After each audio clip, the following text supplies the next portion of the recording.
6 months into this war, the fight between Russia and Ukraine has shifted to one of attrition, largely. Newsy's Jason Bellini is on the ground in Kyiv tonight with a look at the human impact and introduces us to a young musician doing his part to lend a hand.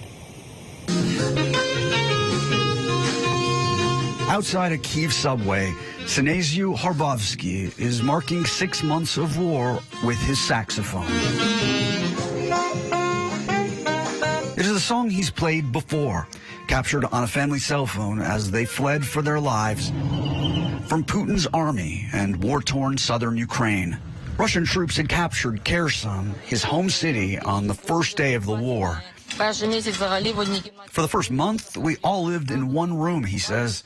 We hid and did not turn on the light. We were afraid of being hit by shells and that the occupiers would come for us.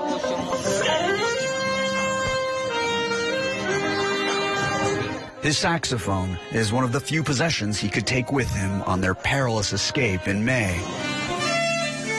He played through 3 days and 25 Russian checkpoints.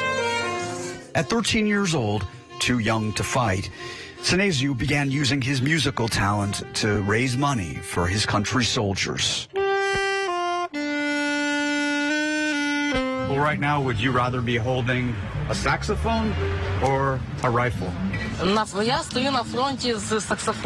I'm on the front line with my saxophone, he says.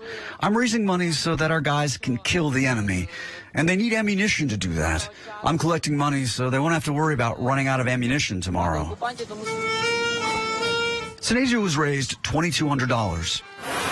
It may not sound like much on a day when the U.S. pledged another $3 billion to Ukraine for weapons and ammunition. But Synesiu's story personifies what President Volodymyr Zelensky said in his Independence Day address. When Russia invaded 6 months ago, Ukraine was reborn. Reborn with collective purpose. What is the end of the war for us, Zelensky asked? We used to say peace. Now we say victory. For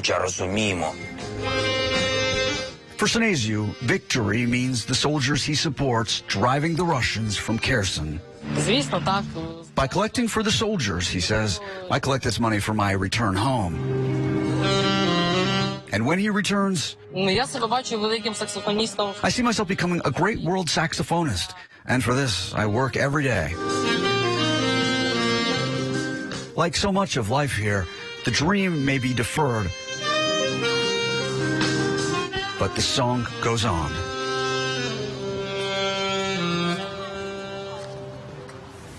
And the horror of war goes on, despite, by my count, 8 air raid sirens today here in Kyiv. It appeared that Ukraine bypassed today the type of Russian attack of which authorities had been warning.